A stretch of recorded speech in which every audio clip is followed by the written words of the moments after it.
Hello, welcome to the next session for YA Thrillercon. I'm Madeline Dyer and I'm joined by Joniece Abbott-Pratt, who is an amazing audiobook narrator, and I'm so excited to be talking with you today, Joniece. So firstly, thank you so much for joining us. Of course. Thank you for having me. I'm really excited about this whole event that you have going on. I'm so grateful to be a part of it. Thank you for having me. Yeah, it's wonderful to have you and to because I got quite a few questions to ask you about sort of like the audiobook industry and like narration. But also, if you're watching this live, this is a live broadcast, so you can ask your own questions as well. So if you're watching it on the YouTube page, which the link, if you bought a ticket through Eventbrite, it will give you the YouTube link and you just go to that page and there'll be a box on the right where you can just pop in any questions for Joniece. And then at the end of like our little interview, we'll have like the Q&A session with viewers.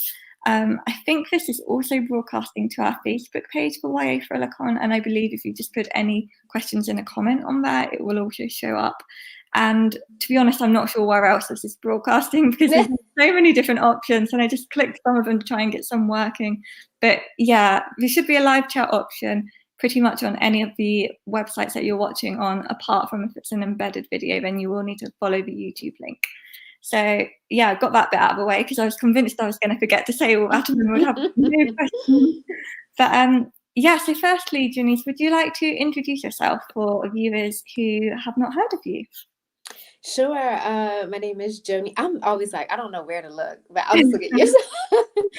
My name is Joniece Abbott-Pratt. I've been narrating for has it been 2.5 years now? And I am an actress, and I was just interested in finding other things that I could do with my degree. And I was talking to someone who's kind of mentoring me at the time, and she said, "Have you ever thought about narrating audiobooks?" And I was like, "Oh, let's see." So I started coaching and working with some engineers at the SAG Foundation in New York. And I would just go, you could go for an hour every week. So that's what I did. And I would take my pieces and workshop them with the engineers. And I guess they, took an interest in me because I kept coming back. And so I was learning a lot. And then after a few months, I remember one of them saying, "Well, you should join this organization, which is APA, Audio Publishers Association, because they have networking events and things." And so I just met a lot of people. I learned a lot. I got my first book from Audible. And yeah, I just started from there and then just kept reintroducing myself to other publishers and just started working. So that's how I got started. And so now I've been doing a lot of books in what I like to call, I don't know if this is an actual genre, but I like to call it the Black Girl Magic sci-fi fantasy space. Um, I my first book was Ray Bearer in that genre, and I didn't know that was a space for writers and readers and just creatives. Um, and so yeah, I'm just working on building my catalog, if you will, Okay. in that space as well. So how do you get selected for like specific books to make the audio? So initially it's like auditioning. So the publisher will have the book that they know is coming out and they want to get the audio done. And so sometimes I'm asked to record maybe 5 to 10 minutes of a sample from the book, and they'll usually tell me what that is. They'll be like, this chapter or specifically these pages, record. And then I do that, and then I wait to hear back to see if I booked it. Sometimes you don't hear anything. Sometimes you hear, "Loved you, but it went to somebody else." And sometimes they're like, "Congratulations, you booked this book." And then sometimes it's an offer, which I've recently learned is because they've already submitted you, or the author may request you. So then they'll just come to you with an offer saying, "We have another book for you." So that's that process. Either audition or you get the book. Yeah. So So roughly how many auditions do you end up doing sort of like on a monthly basis? Like, I have no idea how this works, to be honest. Yeah. Golly, it depends. Like I was saying to you earlier, I feel like I'm in such a unique position as the narrator. And things have changed for me a lot from when I started to now. But I would say starting out, I probably audition 1 to 2 times a week. Okay. Where now it's kind of like maybe once or twice a month. Things have just like really changed, so it just depends, I think. Mhm. You know, Yeah. I That think in the makes sense. Mhm. oh no, I was just going to say, I think in the space that I'm in, because I have work out there that people like maybe use what I've already done as an audition. You know what Right. I mean? So I think that kind of changes it. But like, I imagine if I wanted to go into a different genre, Mhm. or people wanted to see how I handled a different genre, they might ask me for an audition, you know? That makes sense. So I'm guessing when you're just doing an audition, you're just gonna be given sort of like a chapter like you were saying. Does that Yeah. make it harder to sort of like connect with whichever scene that you're narrating if you haven't like read the whole manuscript and you don't know the characters? Like, does that make it more challenging to do auditions? No, not really. Not for me. It's interesting you asked that question because if Mhm. it was a play or a film, yeah. Sometimes it's like, I don't know what's happening. So I feel like I'm making it all up. But I Mhm. feel different, actually. Thank you for asking that question because I never really thought about it. But when it comes to a book, I do feel a little different. I feel like once I've read the scene, like there's one author in particular I'm thinking about. When I got the audition, I read it and just recorded myself the first time because I was just like, Mhm. let's just see what happens. And then when I got to the end, I was like, oh no, wait a minute. The journey was so clear inside of the piece that she gave me. I realized that I was like, this has to be the climax of the book. I was like, this is a moment. So I went Right. back and I did it again with that in mind. Mhm. Um, and I think because the the novels that I'm reading um, is from the character's perspective. So Mhm. it's really about where is she in the beginning, what journey is she taking, where does she end up? So I'm just kind of completing the story in the size that they gave me. Where when it's like a television show or a movie, I feel like sometimes I feel like I need more. You know, I need the what happened before, who is this person, and what Mhm. happened in their relationship before I got to this moment. So in that case, if you don't have a script to read, you kind of just make it up. You kind of just go with what you have and just build the story for yourself.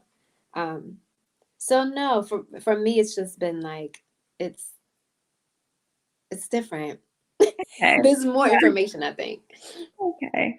So yeah, do you ever sort of like read a novel for fun and then think, "Oh, I'd love to narrate this one"? Not recent, no, no, Okay. because I'm recording so much. I was like, I'm taking a break at the end of the year, and I got my books piled up that I Mhm. want to read. Now, this is so sad, but true. Like they say don't judge a book by its cover, but I do. There are book covers that I'm like, oh, I want to do that book. I haven't read a synopsis, nothing, but I'm like, ooh, that cover, I want to do that book, and that's happened to me a couple of times. The first time that happened to me was Legendborn. I saw that cover and I was like, man, I don't know who's doing that book, but that looks good. And then Blood Like Magic, I saw that and I was like, oh, I want to do that book, So I hope I answered your question. I feel like I just. Oh no, that's a good answer. Because yeah, I see like covers all the time that are like so beautiful, and it just makes you want to like read that book immediately. So Yeah. yeah, Yeah, no. that's what you asked me about reading. Yeah. So the end of this year, I got books that I am like piling up that I just want to read just for pleasure, just for fun. Right, yeah. So, yeah, because I imagine it's quite different reading a book for pleasure rather than reading one knowing that you're going to be narrating it and that it's gonna be like the work for you. So that does Yeah. seem like it would be quite a divide. Do you have to sort of like put yourself in a different mind space, like when you're reading for fun as opposed to when you're reading a manuscript ahead of when you'll be recording it? Yes, because sometimes I'll be reading a book just, to prep the book. And I find myself like luxuriating in the story, right? I'm like, oh man, what? Because I'm still like, I still like to read, as a person. And I have to remind myself, like, okay, girl, come on, you gotta move through this. But I'll be like, oh my gosh, and what? And then happened. And then especially in the beginning, I would like call on my friends, like, I don't know what you're doing this summer, but this is a summer read. You need to get on this book. So it's just like working out, right? Yeah. I do better when I work out with, like I have a friend that I work out with, or if I'm watching a class. Because if I'm left to my own devices, I will be laying down on the floor, laying on the mat, looking up at the ceiling, daydreaming. I need to keep Yeah. moving. I need guidance. Yeah, I guess it's just like, it's sort of the accountability of it as well, because Yeah. that's really helpful. Like, I know as a writer, if I'm sort of like trading chapters weekly with a critique partner, I know that I'm more likely to actually finish the manuscript than just like put it aside and never look at it again, because that does happen a lot with me if I'm just left to my own devices. So, yeah, that totally makes sense. But yeah, so how do you create individual character voices when I guess when you've just sort of like heard that you've got a new audiobook to narrate, that your audition's been accepted, do you sort of like read through the whole manuscript first and then try out different voices for like the dialogue, or like how does the process work?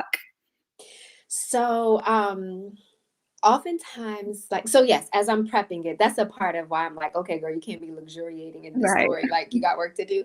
So I'm keeping a list and keeping track of the characters as they show up in the chapters. I used to be like so organized and detailed about it, because I think I was just like anal about it before, where now I remember the characters more. So I used to go through each chapter. It's like, who's showing up? And then if the author is very descriptive about how they sound, or even how they look, informs how they sound for me. And I often, like, depending on the genre, like I right now have a go-to like mom voice, a go-to dad voice, like especially if it's a children's project that I'm working on. But then, so like I'll have my go-tos initially, right? Right. But if uncle shows up and uncle comes in with a certain energy, then I gotta balance that voice with the dad voice. Yeah. So as I go along, I'll have an idea, but I may need to massage it a little bit depending on who else shows up in the book and how they're described, and then how they interact with the character. So it's like I'm just kind of making a painting, you know. But yeah, like I have my go-tos. I'll use suggestions, well, not suggestions, but like descriptions from the author. And then also I'll pull from, oh, this character reminds me of this person in my life. So I'll do my best version of that person. Or, oh, this reminds me of, I don't know, when Will Smith played this character in that movie. So I'll do my best version of that, to just give variety to the ensemble, if you will. Right. Yeah. It sounds like there's a lot of like different things that kind of inform it. And I guess like it's going to be harder as well if there's like a really big cast rather than if it's just Yeah. like a few sort of main characters. Do you ever sort of get to the stage where you're working on a manuscript, like narrating it, and you kind of, do you get the voices mixed up ever and have to sort of like redo some scenes, or do you find some voices sort of like merging together when they shouldn't? Like, because like, I know when I'm writing, particularly if it's a first draft, I'm always getting my characters mixed up, and like I have to remind myself like who's who so much of the time. And I guess like that could happen as well in like sort of the early stages of narration. Yeah, definitely. Because it's like, especially if you're really like engrossed in this, like you're just in it. And it's like times where the guy is talking, but I'll be in the female voice. And I'm like, oh, wait a Right. minute. And so it's kind of like a funny moment.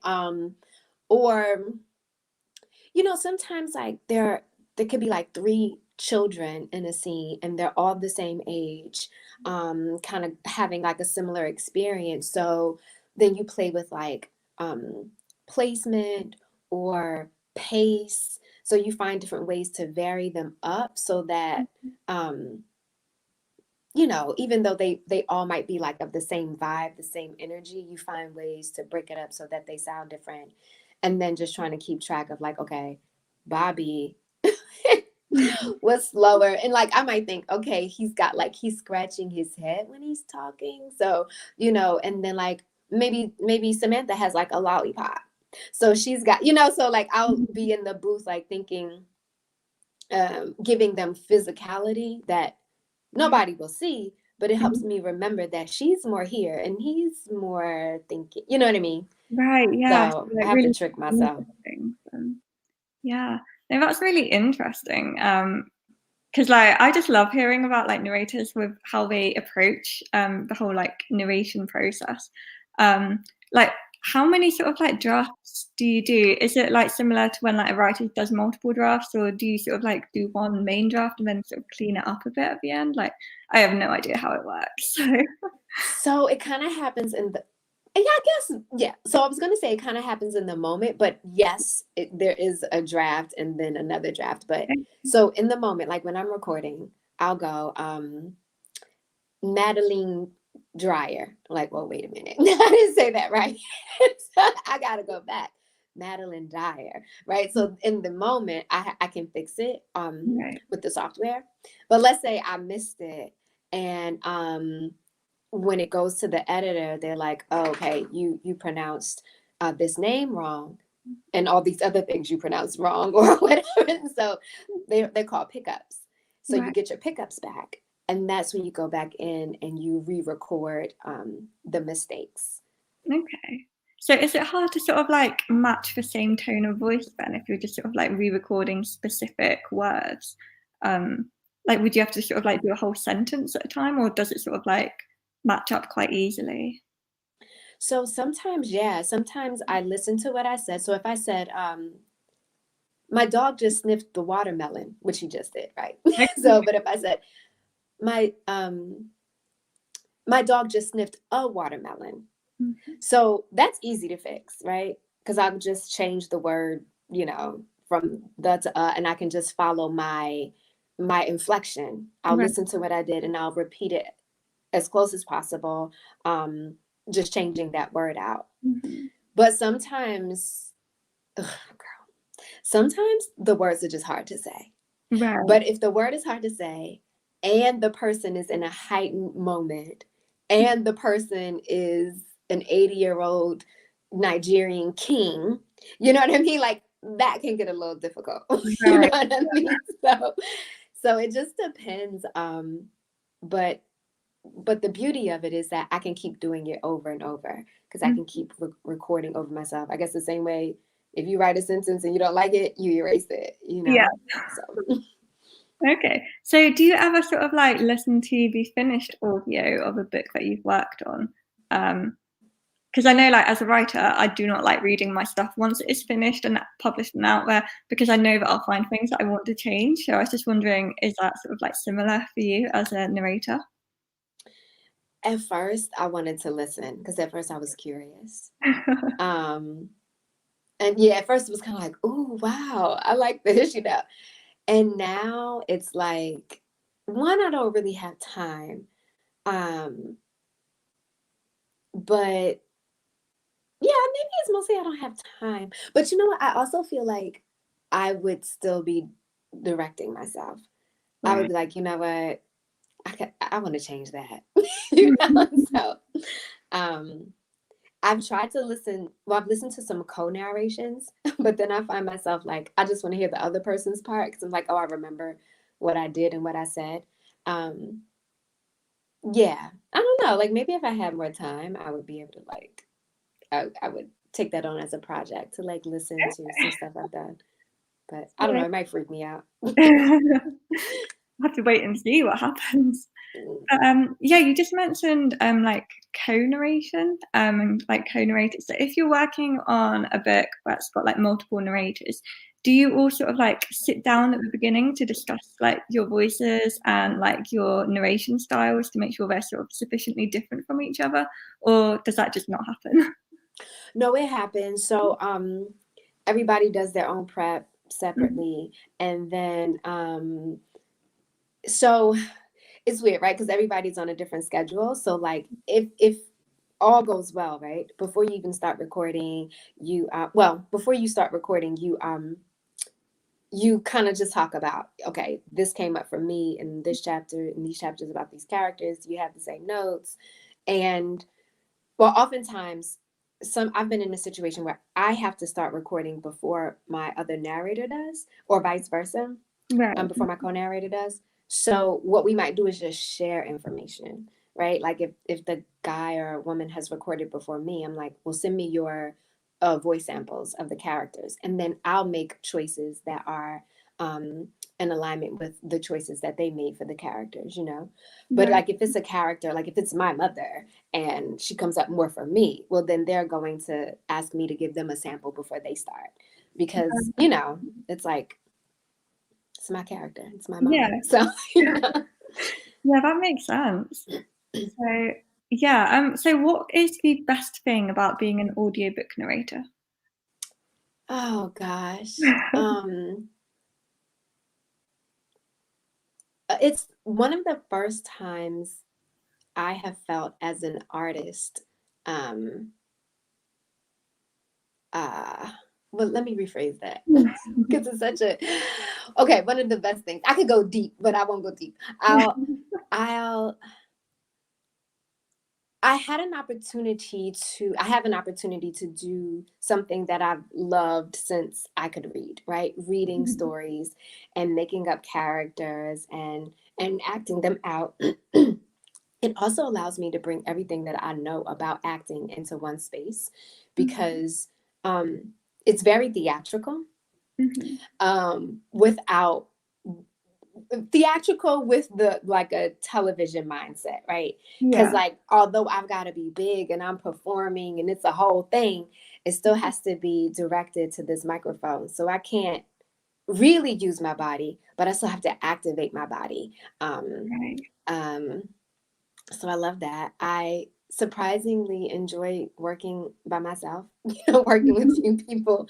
So it's either me and an engineer, or me, an engineer and a director. Most times it's me by myself.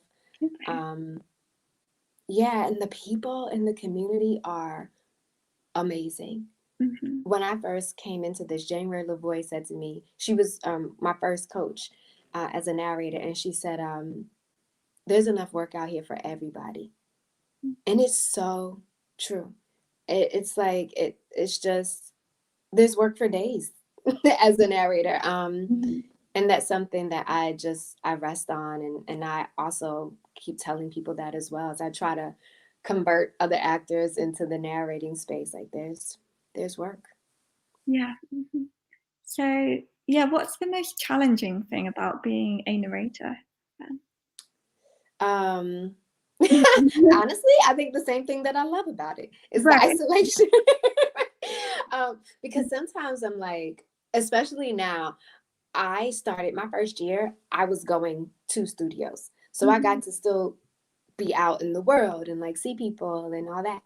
And once, the pandemic happened, I had to figure out how to record at home.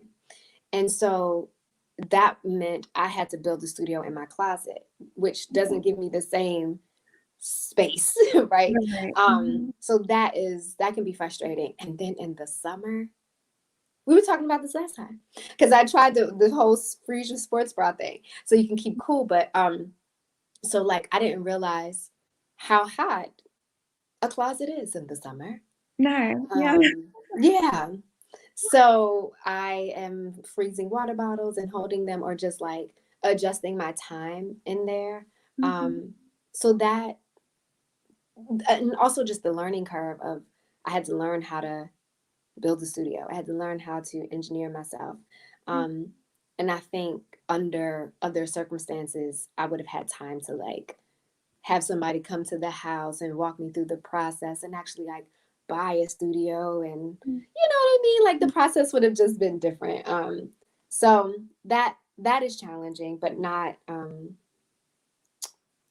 just learning how to like work around the heat, which means, like I was saying to you earlier, like some things are just taking longer because I just don't have the conveniences. Yeah, of course. Like, it does sound challenging, in particular at the moment with like all COVID and when we're all in lockdown and everything, because that would add like an extra sort of layer of challenge onto the job anyway. But yeah, you've mentioned a few times about the engineer and the director. So I was just wondering if you could sort of like give a brief description for what those two people would do in terms of working with you on audio. Okay, yes. Mhm. So when I first started narrating, all Joniece had to worry about was reading her book, prepping her book, making amazing choices, and going to work and recording. And so when I would go into the studio, I'm in the booth, and on the outside of the booth, the engineer is set up with the software, the computer, this whole board that I don't know what it does, but I guess it adjusts the sound levels and things. So what they do is they're recording you and they're reading the script along with you, making sure that you're saying the right things, and just listening for sounds. So if they hear mouth noises or movement in the booth, they'll say, "Oh, I heard something. Go back and do that line again." Or and so then when the director um, is doing just that, directing the book and keeping the ideas clear, the helping you with the character choices, Mhm. because there are some times when you might have a certain interpretation. Oh, are you still there? I think, is that Wi-Fi problem? Okay, we'll just wait a few minutes.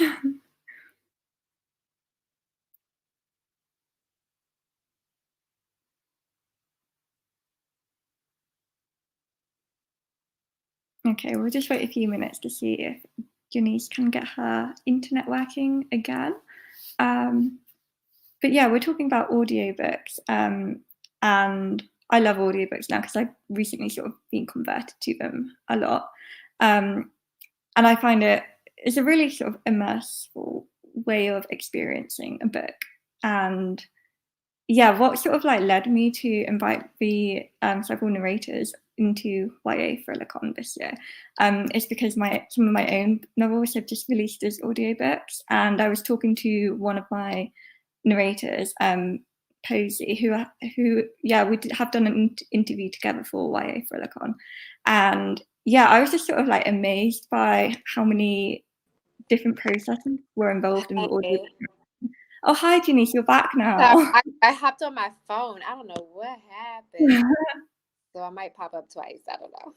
Okay. No, I was just like trying to fill in the time, like just sort of like Oh, explaining good like for how you. I recently got really into audiobooks, and I was chatting with the narrator of one of my audiobooks recently, and she sort of like opened my eyes to like the whole audiobook industry and all the people involved in it that I had no idea about. So Yeah, mhm. yeah. What did you learn? What did you learn about it? Well, I learned there are a lot more people involved sort of like behind the scenes than I had ever realized, because I only sort of like had interactions with the narrator, but then she was also like corresponding with like the editor, the director, and there's just like all these people that with all these like different job roles I had no idea sort of like existed. Because yeah, I guess I just assumed it would just be like a narrator sort of like recording it all and then it's done and finished and nothing else to do. So Mhm. yeah, it was just like so informative, and I guess it kind of shows that within sort of like the writing industry as well, it's like quite similar because writers will work with editors, they'll work with other writers as well, getting feedback, and there does seem to be a lot of parallels between sort of like writing and narrating. Yeah, Mhm. I can see that. Yeah. Yeah. um, yeah, so I can't remember which point you got to when you got cut off. Like I think we were talking about the roles of like the engineer and then the director when you disappeared. Yeah. Mhm. Yeah, so the engineers makes it sound good and records you, and the director, it's just so if there's like interpretation, um that you may think one thing about it, they may see it a different way, that's super helpful because it's like, oh, I wasn't thinking about it that way. And it's just nice to have someone around to like bounce ideas off. It's like, what do you think about this character? Does it sound different enough from this character? um So that's always nice. Yeah, and I think that they're there to like just kind of smooth the process out, guide the process Mhm. along. It's always a privilege, a really nice thing to have a director with you. Yeah, it sounds really useful, sort of like having an extra person to sort of like oversee it in a way. Right. Um, yeah. So, if someone is looking to get involved in the audiobook industry as a narrator, what sort of advice would you give? Like, where's the best place to start if they haven't had any training at all? So no training at all. I would say getting some training, and Mhm, whether that's coaching with an audiobook narrator who does coaching or someone in the industry that does coaching. And the other conversation that we did before, someone mentioned taking acting classes, which I thought was like phenomenal. I don't know why that just blew my mind. It's like, yeah, take some acting classes because I think that that helps you learn how to play. And if you've never done any kind of acting before, that's a great place to start because you just mhm, learn how to enjoy text, how to play around with text. mhm, When you go too far, like how to be, mhm, silly and um, because that's the thing too. Is like I recorded a video um, for one of the books that I was narrating, and someone commented like, "Oh, like her facial expressions," and I was just like, "Oh yeah," because you got to be in it. You know what I mean? And like right. the characters, they look different, they sound different, and so that affects how you use your body and your voice. And I think basic level acting classes really help you discover that. So yeah, training. um, I know that there's a company, it's narrator.life.com. I Okay. think I might be wrong. Mhm, mhm, That Andy Arndt. I said that right for sure. I'm going to try to look this up right quick. She has a company and a whole um, website that's set up to help narrators and also people who are interested in becoming narrators. mhm. Try to find this right quick. No, I'll send it to you. Yeah. Yeah. So, Yeah, it sounds like yeah, like taking acting classes. I would never have thought of that, but it does make sense. 'Cause you're still going to be like embodying these characters and becoming these characters when you're doing the narration. So, I can't hear you at all. It's breaking up really bad. oh dear, Can can you? you hear me now? No. Maybe I'll mute. Okay, so yeah, can you hear me now or? No, it's like breaking up really bad. I don't know why. Let me see if I can.